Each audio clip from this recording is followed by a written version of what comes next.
Good evening, everyone. Thank you for joining me.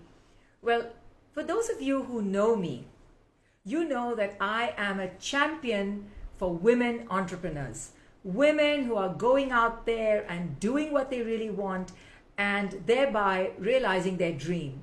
Sometimes they do it with the whole narrative of kids and husband, but sometimes they choose not to go that path and do it all on their own. Well, today's guest is that kind of feisty force of nature. When she was younger, she could have been actually called punk rock chic. But I'm talking about Raji Anand. Raji Anand today for Chennaiites and for those who like really bold fashion, you know that she is the go-to person. She's been in hospitality, retail, fashion for as long as she can remember. And today, it's my delight to welcome her because we're going to talk to her about ancient modern, how she's taken traditional looking crafts and the craftsmanship and really given it the Raji Anand treatment and tweak. So let's welcome Raji Anand. And in the meantime, you can admire what I'm wearing. This is all her. This fantastic neck piece and these earrings. And we're going to talk about it. We're going to talk about the ethos for her jewelry, how she imagines the pieces, how she chooses to design them, how she communicates with the craftspeople. And yeah. Good evening, Anita. And we are back. Look at that. White, black, yes. Fabulous. Oh my God, we're matching. And I didn't tell you, audience, Raji is not Raji without her signature glasses, okay? It's always there. It's always part of her. So welcome, Raji. I was telling them that, yeah, I was telling them I was wearing this of your piece and the earrings, but I'll tell you, I've been probably among one of your early buyers, you know? Yes. Before you were showing in the stores, before you went online with other big, houses. And I think my first exhibition ever you walked in. Yeah, yeah. But Raji, as a dancer, I'll tell you what caught my eye was the fact that you took traditional pieces of dance jewelry, what we call Vadaseri jewelry, that special kind of craftsmanship that is used so much by dancers all over the world, Bharatanatyam dancers particularly, and then of course Kuchipudi and some other South Indian styles. So I just told the audience you started off doing quirky saris, and then people said, well, you've done these great saris that I can't wear regular jewelry, and that's how you got into jewelry. So tell me, is that the real story? Actually, yes, that is true. If you remember the first exhibition that you'd come in, I had a whole lot of saris lined up with, again, prints of Chennai. Glimpses of things that we see in everyday life. There was nobody, I think, who was doing prints like those back then. So we had the columns, we had temple bells, I put the dabra. I think anything that is within, our homes, outside, everything which is significant to Chennaiites, I think I took those elements and put it out in anything that I created. So to begin with, of course, it was the saris and the stoles that, brought about that. And you are right. People wondered what to wear with those kind of fun things because, you could traditionally wear the kundans or the diamonds or polkis because there were two different styles and sensibilities. Therefore came this whole thing of bringing about some amount of pieces that could be matched with it. And then in God's been kind, this just exploded and saris and stoles went and the jewelry just remained. But how did you pick on the kempu, what we call the kempu jewelry? How did you zero in on that as a kind of an element and a motive and a brand with which you would begin the jewelry? So for a lot of people, they actually think that I'm from North or any other part of the country, but not South. Absolutely. People don't get it because also my father was in the army. He retired and settled in Hyderabad. So my upbringing has been such that we were all around, we were traveling, and there was absolutely no, other than my parents, we weren't really speaking the language. We weren't those traditionally brought up kids who spoke the language or had any amount of the South influence in us, Well, being in the. army kids grow up all over. You know, I Yes, had and we three adapt. uncles in the army, so I know what, yeah. Exactly. I think army kids have that thing because, we're traveling so much, we have to adapt. There's no other way. Yes. And I think when you start getting older is, which I felt personally, I think is when you start going back to your roots. For somebody like me, it just organically happened. There was no concept of, bringing about something just on a spur or wanting to do business.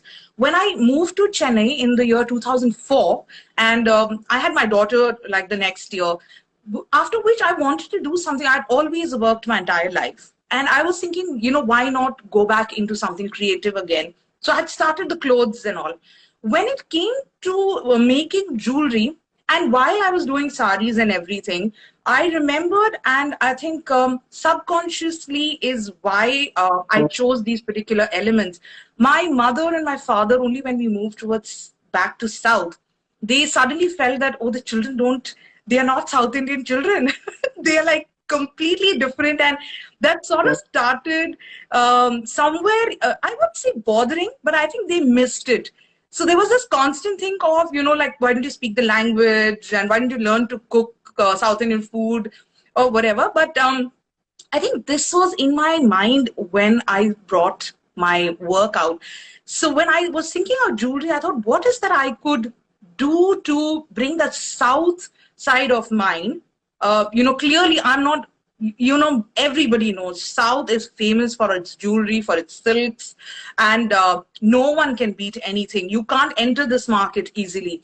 So when I wanted to do something traditional, I had to think of something with a twist, something which was different, which nobody had seen, something that would give me the required recognition and would be appreciated at the same time.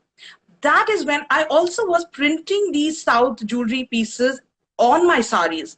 Yes. That is when it sort of occurred, why not use some amount of that in making a line? But then everybody's seen the form of temple jewelry, in all the possible leading stores over here. What is that I could do for people to turn around and say like, oh my God, this is like a breath of fresh air. So I thought, when a woman like me wants to wear a South Indian piece or a temple jewelry influenced piece, how would I wear it with a white shirt and a jeans or a dress or a gown? Those sensibilities is what I put into this craft and came up with this whole element of using the temple jewelry pieces. So I took the rakodi from there, I put it as a neck piece. I took the Suryan and Chandran, I put them on the ears. And I was so petrified, my first exhibition, which you are witness to when you walked in, because, we are all very sensitive to things, certain things, especially when it comes to things, which we have grown up around and seen them in a traditional format. So when I created this line, thanks to my mentor, Venkat, who had the faith in me, I was also very, very worried that I don't hurt someone's sensibility. People should not be offended of, you can't just do something on a whim. You cannot just take something and, but fortunately, I think this first lady who walked into the venue was, I think, 70 plus. And she just walked up and she said that I have lived here my entire life. I have never seen someone pick up a Suryan and Chandran and do this. And way to go. And when she walked back, I said, okay, I think I'm going to survive this day. And then came you, and then came I think, the most wonderful women walk in that day. And I think there was no looking back. I think you came in, and I think in like 2 minutes, you had more than half a dozen pieces. You just said this.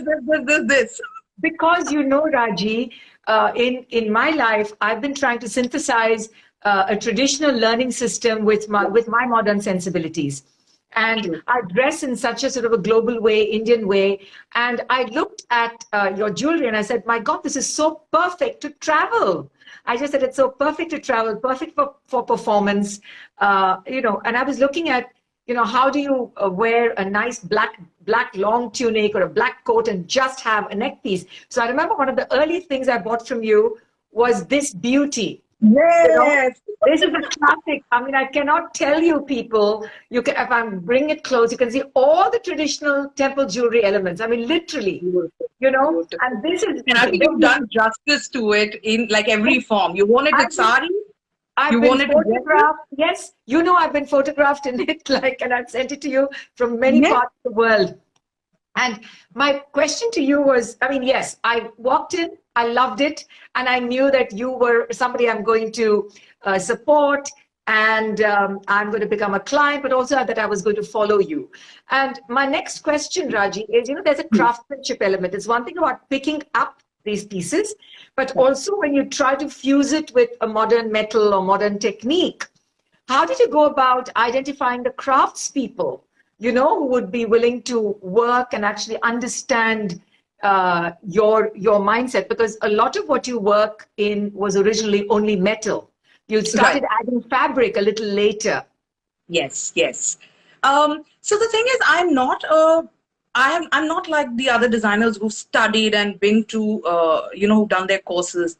I'm a designer who happened by fluke. So, since I'd worked and I had this creative bent, fabrics are easier to work with. They actually forgive you faster. But when it came to jewelry, it was only because there was such a high demand of the kind of pieces that I was wearing, where women said, why don't you just tell us what you're wearing? Since I was representing my brand, I always had to turn up well. I said, no, I can't, because those were pieces I picked up during my travel.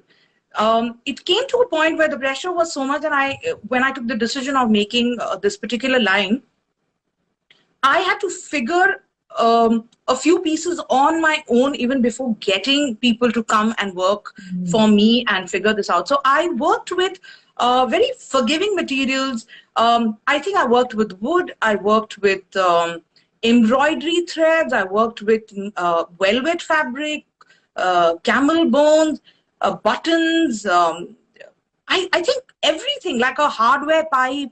The weirdest of things that I could lay my hand on, I created some pieces with that, and with a lot of hesitation at one of the leading exhibitions, I had placed them, and they flew. After which, of course, I mean, once you're out there, then you cannot tell people that, I would initially tell people, please don't turn the jewelry piece back and look at it. Well, I did learn on field. So as I kept progressing, I kept getting it right. In the name of handmade, I didn't want to sell just about anything. So till date, I haven't attended anything. I've not studied jewelry making or designing. I think it's just my strong sensibility and the fact that somebody needs to hold this piece for a very long time to come. They should be able to hand this piece over. I get it from your extended family. They write to me and they said that, we got pieces from Anita and we have some of those really nice pieces. So that was what I had in my mind. So that in the name of handmade, I didn't want to just do anything. So I really experimented on my own. I worked extra just to get the finish and feel, and it took me quite a few years to get that feel of my piece, which I was very confident that anybody could pick up and be happy holding it for years and would have a life of its own. So it was a hard journey. Yeah. So Raji, I know you've said that your pieces are not for the faint-hearted, because you're bold, and like all designers first create for themselves. Do I like it? So I think that it's very clear. But I just want you to show the audience some of the pieces that you have. Just tell us little stories and I'll chip in. So yeah, go ahead. Right. So I should in fact begin with the piece that you're wearing. In fact, they were two separate pieces being formed at one point. Okay. And when I did the first half at the bottom and I did the fabric panel, I just placed them next to each other because I was going to continue finishing the piece, and they just looked so beautiful together. And the fabric above, it's so contemporary, it's so fashion forward. So I thought, why not put this heavy piece, because it sort of balances the heaviness out, because it's so relaxed, the fabric on top. Yes. So it went beautifully. So it's, a lot of pieces begin from a certain point and end up becoming something else. For example, this particular piece that is of yours, Yes, this is a fake, and this is very unusual. This is not quite like a Raji Anand piece, right? Yes, yes, Not very quite. true. Yes. So this again for me, less was never the. Let me bring it closer so everybody can see the Yeah. riot of colors and well, these tubes were my signature at the beginning of my jewelry career. Everybody knew these tubes as Raji Anand signature. And So for this, me, and this. always, Look at this yes, tube. yes, This absolutely. It's tube. part of the collection. It's so Yes. stunning. You're bringing back such fond memories Yes. for me. We're So the talking thing is, 10, 12 years ago. Yeah. Years it was ago. always about more. For me, it was never less. I just said, why shy away? Why have minimalistic things? Why not just like this particular piece? Oh, It's I such a love. beautiful. Yes. Absolutely. And I mean, this piece can be worn with like anything. And it's a Yes. simple, beautiful rakori, but everything complements each other so well. I think the pieces help me form, when I put them together. And I think this again was very, very fast moving because it could go with a sari, it could go with a jeans and tunic, and everybody absolutely loved it. But over a period of time, I've done various collections, but people always come back to me for temple jewelry. So there is absolutely no way that I have been able to wriggle out of that.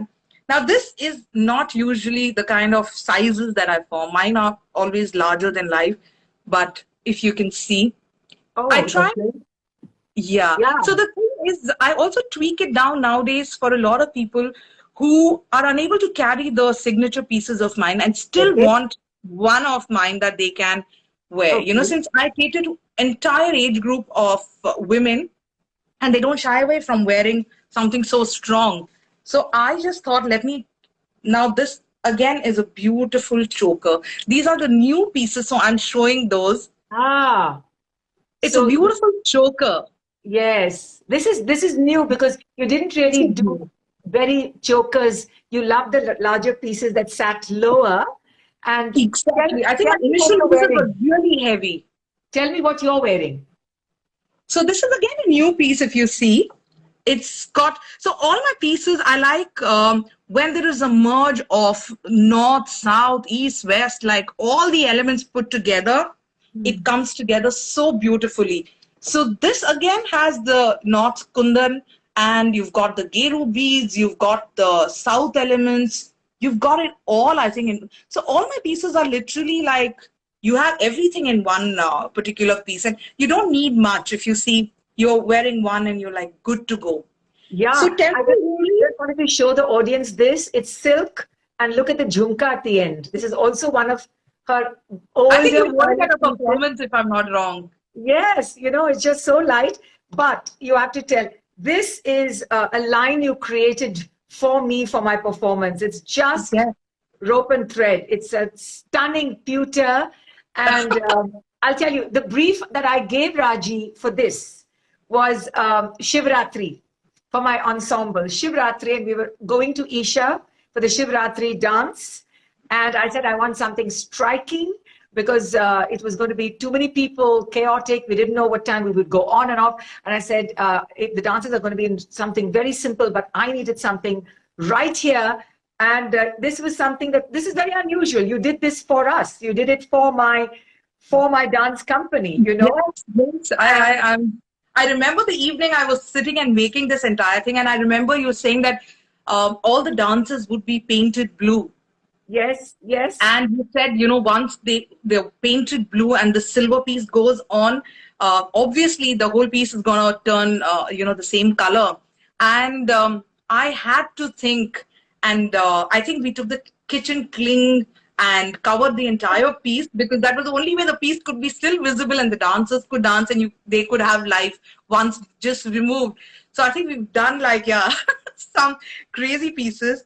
I also think I took temple jewelry to every possible accessory. For example, there was a time when I did these hairbands. People said, you're crazy. You're crazy to be making these kind of things. I said, why not? Because there are kids, there are younger teenagers who don't want to dress up in heavy statement pieces, but they wouldn't mind something as easy as this, when they are going out or they are celebrating.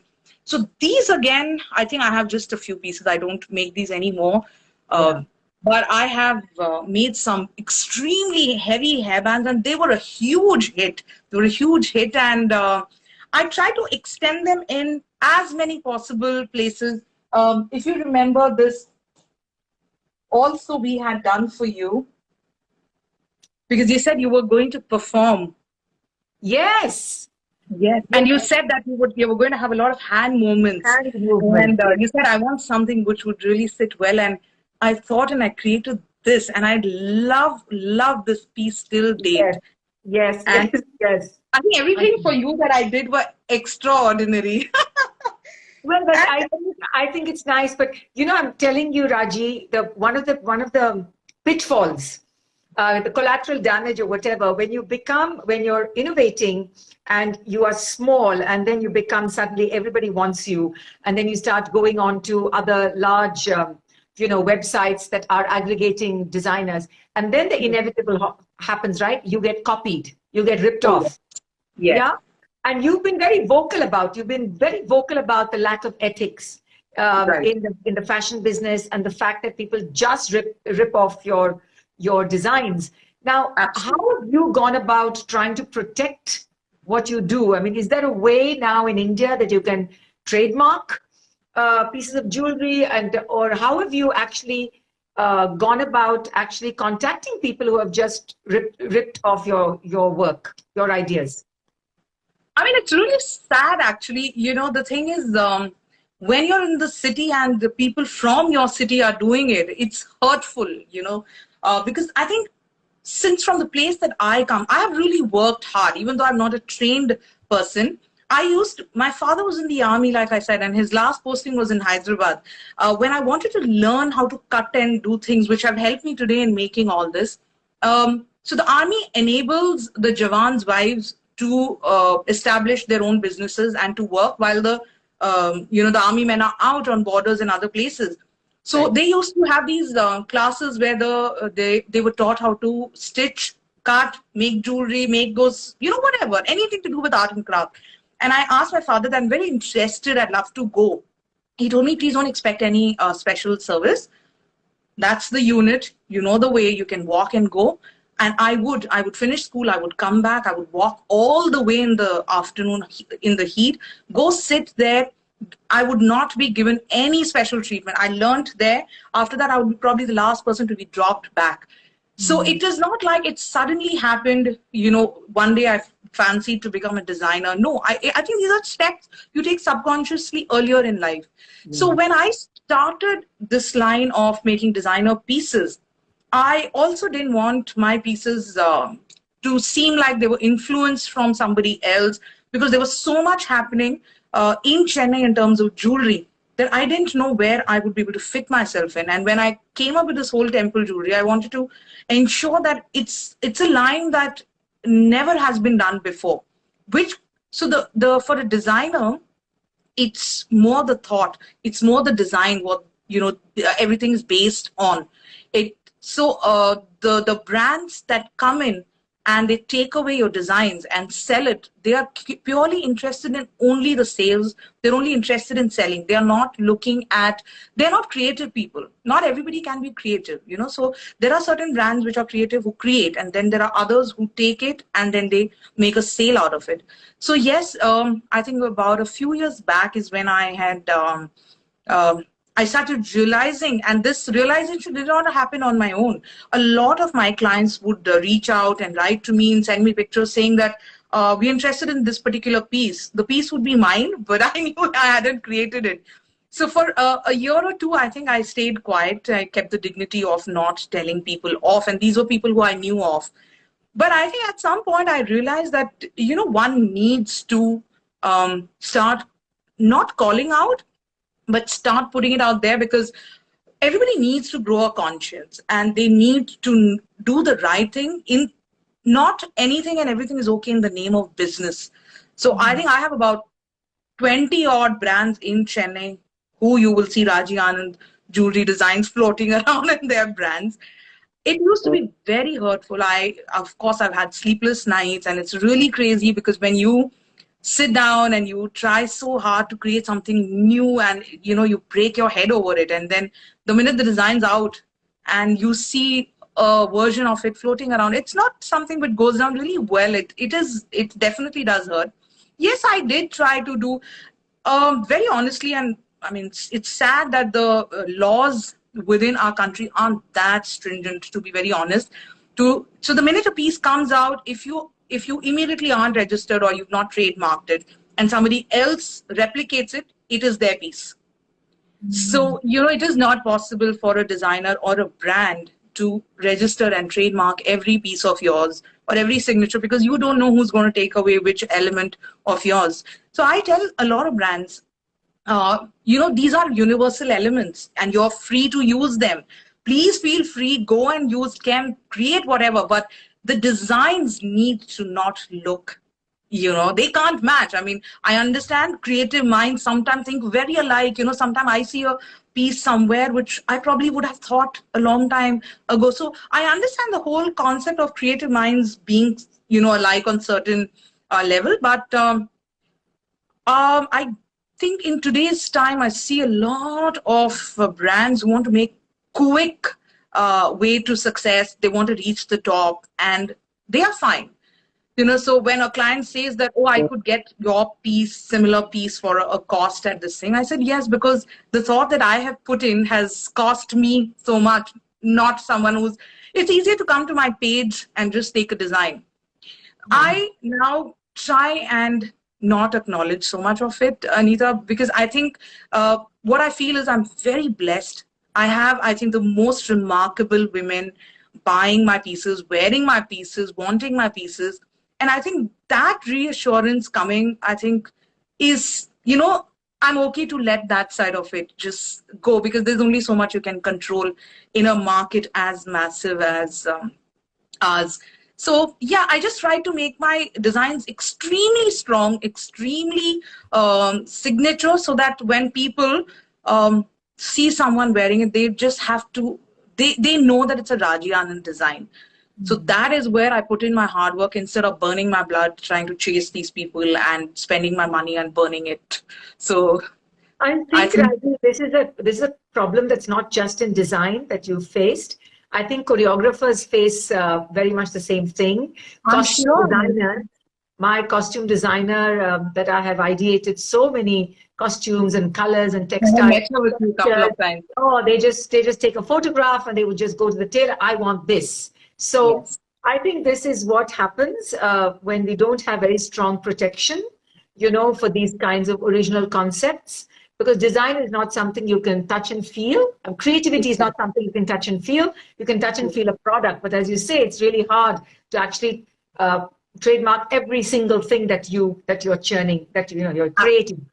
But my question to you is, we've just finished Pride Month, and now men are getting bolder and bolder. I've seen some amazing men dressing, the non-binary population. Is your jewelry, popular with gay men and other non-binary people? Actually, yes. I wouldn't say they are my regular buyers, but you know that I do this calendar with Sunil Menon, who runs the organization Sahodran. For years now, I do jewelry for all the men in the calendar every year, and we do some really remarkable designs and styles. Because the calendar sells for a reason, and that money is generated for the well-being of the community. So I do try and make pieces which are really large, statement, bold, so that the men can carry it really well, because they're all very well-built men, and they're huge, because a lot of them are athletes. Every year, of course, they come up with different set of men. Some are in sports, some are athletes, some are cops. So men, unlike women, are larger. So then, my pieces, even though they're big for a woman, can somewhere disappear. So I work on signature pieces there. And I think the results have been fabulous. I did, of course, a lot of shows where men wear my jewelry. And yes, absolutely. Yeah. I mean, they are used in every form. Of course, I mean, I'm hoping to someday have a separate line of like jewelry for men. Of course, not the usual that everybody is making and selling it to them, because there are a lot of takers. I do get a lot of men writing and saying that when would you come up for, with a line for us? And they are happy to buy the kind of pieces that I'm doing. So I think I have a market there, and I have interested people, exciting, adventurous men waiting. So I think I just need to now cater to that. Yes, because I've seen men, some of them are able to carry off even a nice big nose ring, on the ramp, and they would just wear like an open jacket and a big manga male. Absolutely. I have this boy who wrote to me. I think he was an artist, and he said, I love this piece. I have to buy it because this piece, me and my mother, we can share it. And I was so flattered. Wow. Oh, wow, that is the market. I mean, people need to. So I am grateful for the simple reason that I think people have been open to things. If people are not open to accepting new things, then I don't think people like me would survive. So it's really wonderful and refreshing when people write to you and say these things. You're like, okay, I'm doing it right. Yeah, I just wanted to tell the viewers that years before Sabyasachi started making white men's shirts and putting big chunky jewelry, Raji Anand was actually wearing it. Wow. She was walking around with that lovely boxy, I hope I can see him. white shirts, and she was wearing her jewelry. And Raji, you know that you've been, when I do my free love sale, you know that you're one of the few people who understand my fashion aesthetic. Exactly. I'm still waiting for another one to happen. Yeah, it's happening. COVID has sort of pushed things a bit. But I think I picked up some fabulous. You have the most amazing collection, Anita. No, undeniably. Well, the thing is, that I'm not just a collector. I'm really interested in women who are doing interesting things. I mean, I would walk on a little place in Chile, in South America, and I'd see a mother and a daughter, and they would be just making something out of clay, and I would say, can I buy it? It would be small. It's just something that or in a market in Cape Town or something. So I'm always looking for women who are doing something. And throughout old cultures, women are sort of on their own with mostly irresponsible men. And so when they're doing things, you just want to support. And so I've just ended up collecting a whole bunch of things. What is your new line? What is the kind of aesthetic, and what is the story behind the kind of work you're doing? Are you still working with fabric like this? And are you doing rings, Raji, and other?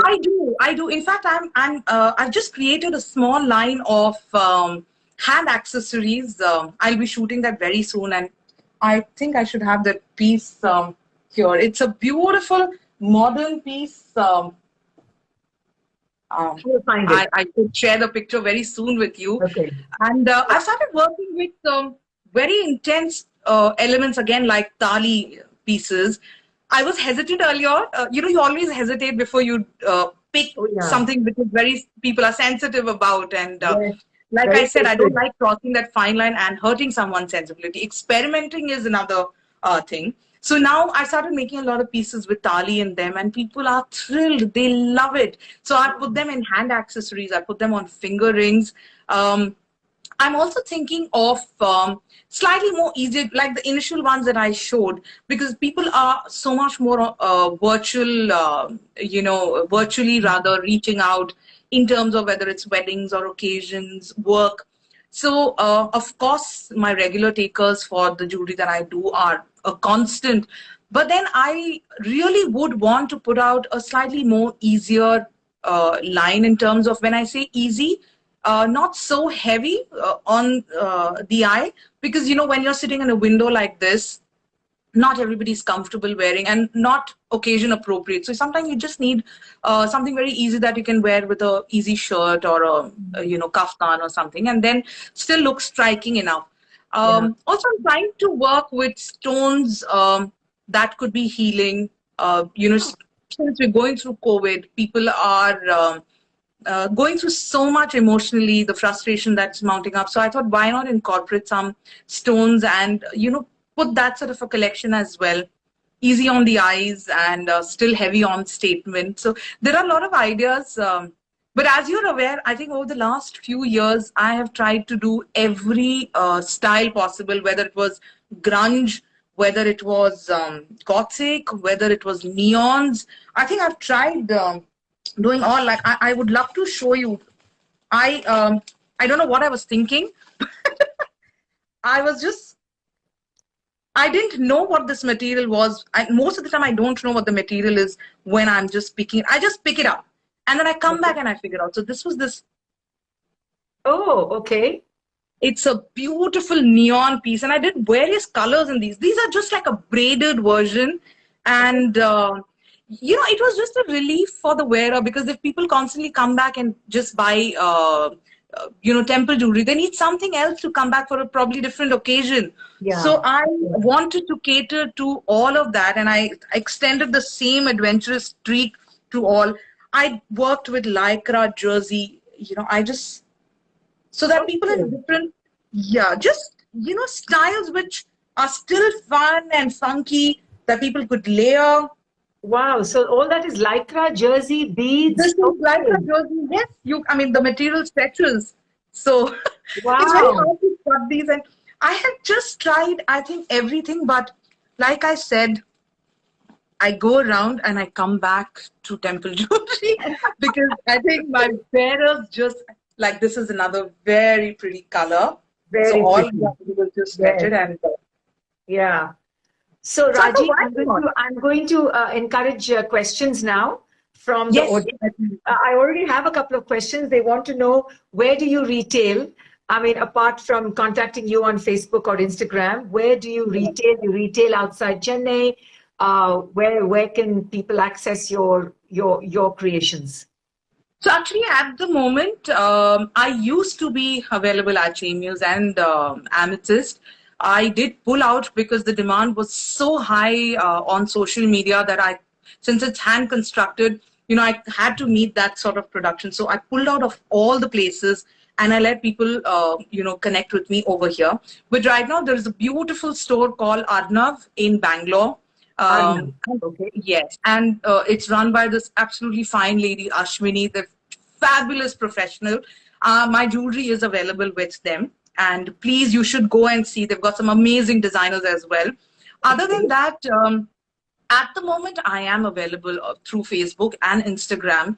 And my regular clients, of course, they know, so they are connected with me on WhatsApp. I'm limiting it there because the hand construction pieces also, I cannot mass produce. I don't want them to be in so many numbers because the exclusivity factor would go. And today's wearer, I think somewhere the spending capacity is there. Everybody's comfortable spending for themselves. But they also want that if I have this particular piece, you don't want 500 other people wearing it and walking. So I try and give that to my clients. So I restrict my production in terms of the numbers of pieces I do. Therefore, so many designs so that people have options to choose out of. Even in fabric, if you see, there'll be so many designs, so many variations, so that, you know, no one is stuck with that particular. And I tell clients that when it's done, it's done. And then we move to another design, of course. I have a dancer from the UK who is with us, Veena Rampal, and she says, do you ship to the UK? She loves your designs.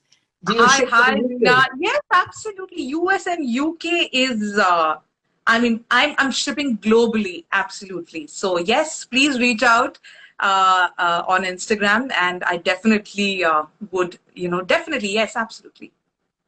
Okay. So I mean, earlier, to be very honest, actually, I think things are bad in India at the moment in terms of the COVID situation, but it's thanks to US and UK that, you know, business is still going on because things are still fine there and people are getting out. So there are enough occasions, and that's why I think work has been smooth and constant.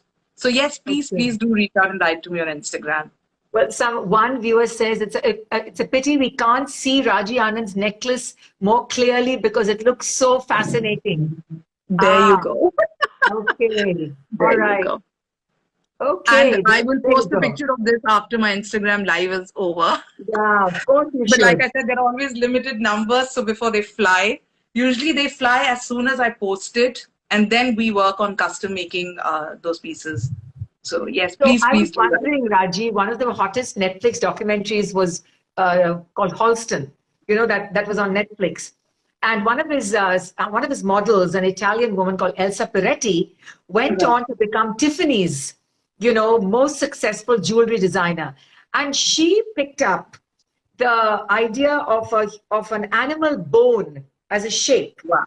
It was Right. and it became Tiffany's bestseller. It was called the Elsa Peretti cuff in silver. Right. But I mean, what I'm trying to come to is that design can come to you from anywhere. It can come to you from nature. It can come to you. So, do you sometimes get inspired at the most unexpected places? And has there ever been a moment that you said, that would work for design? I think creative people are always restless, and I think that it helps when you're traveling, when you're visiting places. I think that's why slightly it's been a little difficult time ever since COVID hit. So yes, whenever I travel, anything that I look at, I'm finding a way to put it around my neck. So, or anybody's neck, anything that I see. I think I walked into a store in Leela Palace in Bangalore once, and these were home accessories. I think Diwali was coming close, and there was the most gorgeous 3D dimensional home decor wall stuff. And I bought some and I converted into a necklace. And I think somebody at one point, they said, it's so big, it should be on a wall. I said, well, I took it from the wall and I put it on myself. So I said, you got it right. So I do anything. I went to, I've been to so many places thanks to the travel that I've had. So my mind and my heart is open to receiving. And whenever something comes to my head, I remember and I come and try. Like, I think I've used hardware. Like I said, I've used, even when I go to a hardware shop and I bought, like I made this steampunk jewelry line with nuts and bolts, and it was covered in one of the leading papers. The hardware guy was asking me, like, why are you buying these things? Because I didn't seem like I needed hardware at the store yet. And I was asking him weird questions in terms of how the texture is, and then anyway, he sold it to me looking very like, suspiciously, like, yeah, she's up to something. And then I came back home and I formed the piece, and it was in the front page of the paper. And in fact, one of the biggest companies approached me after, which saying that, why don't you use and recycle all our metal scraps and waste, and if you can convert a line which we could then sell. And it was a huge thing to take over. And I said, okay, at some point we'll get there. I also have my sister who runs one of the divisions is in rubber. There's so much waste rubber. I'm telling you, there's a possible market there. There's something else for you to look at. Yeah. There is nothing that you can't turn into a piece of art. That right. I believe in firmly. I want to ask you, Raji, who are the designers you admire? Who do you admire?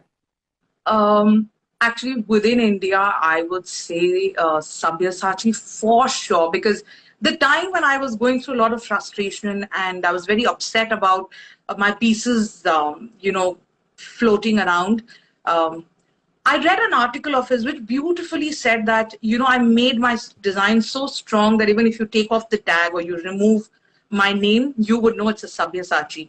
And that line just stayed with me.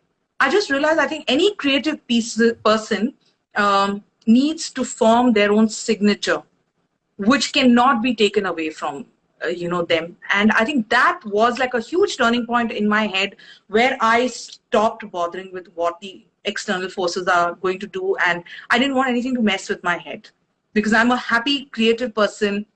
I enjoy making what I do. I'm okay if a sale doesn't happen. I enjoy chatting with the women who write to me. A lot of them would be here probably, and they would be witness and they would know this, that I absolutely love it. A lot of people say, why don't you put the prices out on the page? I said, I would lose out on that interaction. There are women who are writing to me for years and probably haven't bought even a piece, but I'm happy.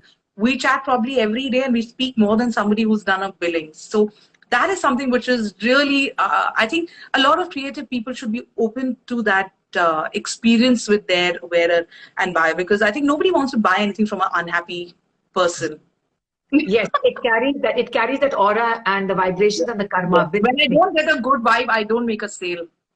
And also, Raji, metal particularly carries energy. And so I think it's really important when we buy things that are metal. Tell me, is there, as we're sort of winding down, I want to know, is there a particular time of day that you are more creative? Is there a kind of a philosophy or some kind of a life coach or a guru that who inspires you? I mean, outside design, because as you say, you're a happy person.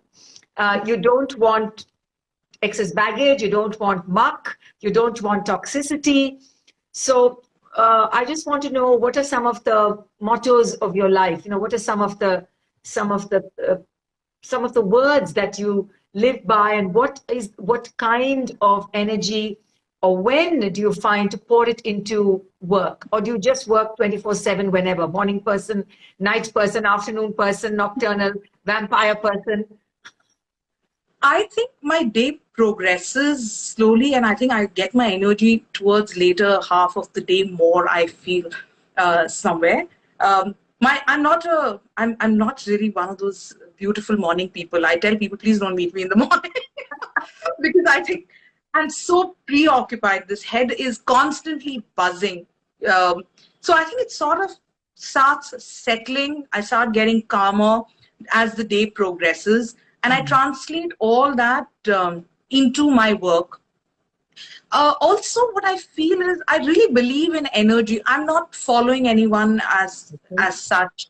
I don't listen to too much of things spoken around. I personally, because of all the hardship and everything that I've gone through in my personal life, coming from an extremely strong family and like extremely loving sisters that I have, I realized one thing. I think we just have to be happy as much as possible. My mom always told that in life, 20% or 30% is happiness where you're here, 70% is down. So look at that and let that hold you. Because if you constantly see, the state of mind that we are in is created by us. There are enough people who are triggers. I'm an extremely disciplined, hardworking person. And I think that is what has kept me in the business for this long. And I believe in good vibes. When you meet someone, like how you and I met, I mean, it could have just been a sale and, you would have gone and I would have gone. But somewhere we've always kept in touch, and thankfully we're right next to each other. Yes. It's a lot to do with energy. I think what attracts people to each other. And if it doesn't reflect in what you do, I mean, people buy my jewelry, and the women who buy it, I think they're very happy souls. I can sense it. So when somebody comes with that excessive negative energy and is bickering and gets to this thing, I find my way to get out of it, because eventually somebody's going to buy it.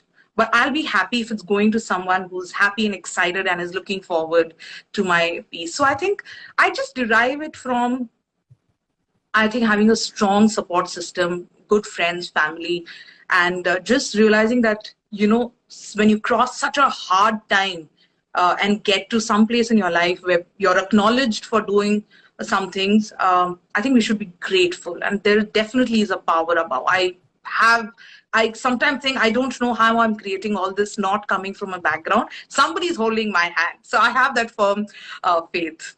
Yeah, I think so. Maybe it's coming, it's pouring through you. You're a channel for something to go through you. I think the pandemic has made us more reflective. It's made us more thoughtful. It's made us, many of us, more grateful. And when I have these interactions with positive, women like you who are creating beauty, because when you create jewelry and somebody buys it happily and somebody wears it on an occasion, what you do is sort of carrying through in so many more avatars. So absolutely. I don't think, we have people watching, but we don't seem to have questions. We're going to be winding down. I think my sister wants all the pieces I showed on the page. My sisters, again, we have one thing in common. I'm 4 sisters, including me. We have one common factor, the love for jewelry. We all outbeat each other in terms of the pieces that we have. In our collections, and of course I'm always happy to make and give it to them, and they carry it so beautifully. I don't know who wants to be a designer called Nadia Par wants to be on. Shall I invite them? Yes, Nadia please, Par, who please. makes saris here. We have just a few minutes. Nadia Par, let me see. They make lovely saris, and they've been. Hello. Hello. Hi, Nadia Par. We just wanted to invite you and thank you for joining. I don't see anything. Where are you? Hi. Okay, I she's think they gone. did not realize. I think probably sending a request would be adding a video, Yes, which I used to do initially. somebody. You are just amazing. Awesome collections. Okay, energy, etc. is every day, everywhere. Okay. Uh, all right. Uh, okay. Yeah. Okay. So just there's lots and lots of lovely comments, and you Oh, know yes. now how to contact Raji Anand, and she's a Chennai girl. So Yes. more power to our city. And thank you so much for this. Yeah. I Thank think you so, pleasure so has much. been completely I've mine. Thank you enjoyed so your much. jewelry. And I'll tell you something. Start putting an element in on sunglass or eyeglass frames. One I've little been asked Raji for. Anand. Yes, why not? Yes, Raji Anand frames, because that's another part of your signature look. I'm telling you. Absolutely. I think, And yeah, maybe it's anytime, time to maybe start designing saris again. Maybe. You know, I am switching a to. small capsule collection, maybe. You know, Yes, yes. saris. In fact, Or I'm maybe those. really missing out on that. I should take up and Or create just a, your kimono throw-ons that you keep wearing. So, right? yeah. I think we have very similar dressing style. I think that's why I picked up so much from you. Yeah. Anyway, thank you so much and enjoy the rest of your creative month. We're on the first of this month. Yes. And oh, hold on. Somebody else wants to be in here. Who wants to be? Oh, no, I'm not. I'm not allowing people I don't know. I knew Nadia Par, so I did. So thank you so much. Thank you all for watching. This will be on IGTV as with all my other talks. And please be free to comment or to contact Raji directly. I'm telling you, all the pieces I own, I have. If something doesn't work, I just send it back to her, and she's right there saying, how can I make it better? So thank you, Raji, for being in our lives and for making our lives just so much more colorful and dramatic. Yeah. Thank you so much, Anita. The pleasure was absolutely mine. I have really enjoyed this time talking to you. I think I'm glad that you invited me over. I really, really did have a blast. And thank you, everybody who's been so patiently, here with us. Yes. And anything other than just jewelry you want to ask, please feel free, write down and I'll answer back. And All right. Anita, you're looking fabulous. Thank As you. always. Thank you. As Thank you. always. Thank you, everybody, and have Great. a very Goodbye. safe rest of the evening. Yeah. Enjoy your month. Bye. Bye, Thank Raj. you so much. Thank you so much.